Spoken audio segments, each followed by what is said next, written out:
Alam ko kung saan ka napunta.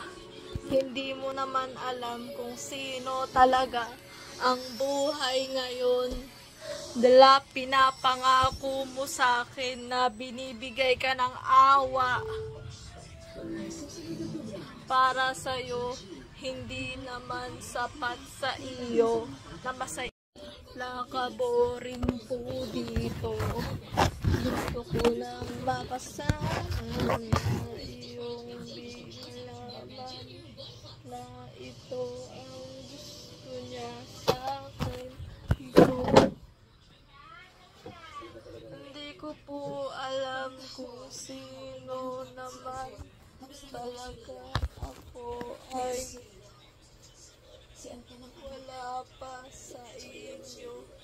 Gusto pa rin kitang makasama sa huli na ito ay gustong makasama hanggang sa huli. Palabanin talaga ang iyong nilalaman.